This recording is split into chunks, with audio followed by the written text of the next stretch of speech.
These are things that you need to prepare for when you're making the transition to ownership. Now, obviously, we did about 8 of them already, and we're picking up from where we left off. I have like about another 9 more to go here, but there we go. Number 10. Oh, preventative maintenance plan. Now, this is something that,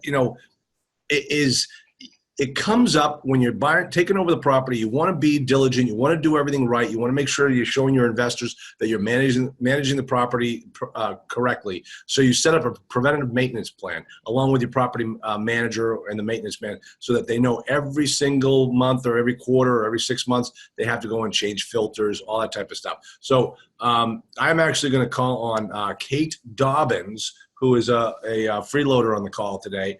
And Kate, you are unmuted. Why don't you talk to me about how we handled preventive maintenance plans?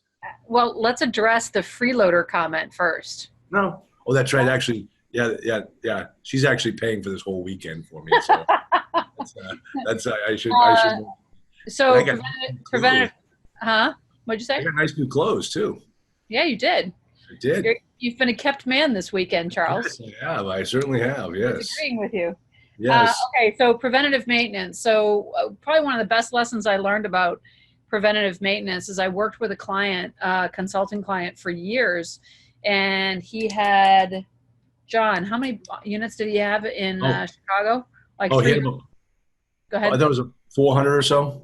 Yeah, about 400. And he would buy in the south side of Chicago, in the worst, kind of the toughest neighborhoods. But they were these older buildings, typically brick with wrought iron, beautiful foyers and things like that. And he would price into his purchase, essentially bringing all of the units, cleaning them all up the day he took them over. So there was enough cash in the deal. And there was an economic incentive plan that he understood very well for the city of Chicago that helped invest in this. I suppose it would be the equivalent of like Opportunity Zone housing now. But he would go in and fix the roof, fix the plumbing, fix the electric, make sure all of the vital systems work, so he'd have no big surprises. Yeah, we call that pulling a Doug Benson.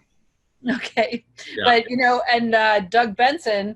And I talked a lot about this years ago too, when Doug and I worked together. So, and you guys all know, I think, that I was a commercial lender for a long time and did a lot of commercial real estate transactions. And, the smart thing to do is to either do the work and then set up a reserve account, either through your lender or even preferably one that you have custody of. So in the event that you need a $50,000 roof repair on one of your buildings, you can just write a check for it, and you don't have to wait and figure out and, try to hope that the building's not going to, get damaged in the meantime. So understanding that preventative maintenance is part of the day-to-day business, and preparing for it is the most important thing, because it's going to happen. Things wear out. And the older the buildings, the faster they wear out, and the bigger the dollar items are to repair. So, how'd I do, Charles? Well, actually, Mike Butler just chimed in. He says that that was a C answer. So yeah, look at Mike, this is for you. He's denying it. Yeah, he's denying it. Right there. He's denying it right now. That right wasn't there. Me, man. That was Damigella, I think. Damigella, probably. Right. Oh, yeah. Yeah, Sure. I guess one of the things Don't throw me into the bus, Butler. It was you. To get more specific is really making sure, if you're doing your capital reserves, that you are allocating. You look at what is it going to cost to rehab a unit, and how much cash should you have set aside so you don't impair your business. And I know that this is like truth in multifamily management. I mean, Charlie and I have made probably every mistake we possibly could have. And one of them. Speak for yourself there, Kate. Speak for yourself. Okay, I did. And not setting aside enough cash. And so we would be sometimes waiting for cash, which would then cause us to be unable to turn units as quickly and re-rent them. So it would have an overall effect on your NOI, because you're just dragging your turn process. So, yeah. Yeah. And the worst thing is, when the property is struggling for cash and you're calling up the property manager saying, hey, why can't we get this unit rented? It's like, oh, because we can't, we don't have the supplies to do this because we're Right. waiting for the check to come in. Right. Oh man, that's a death knell on a property.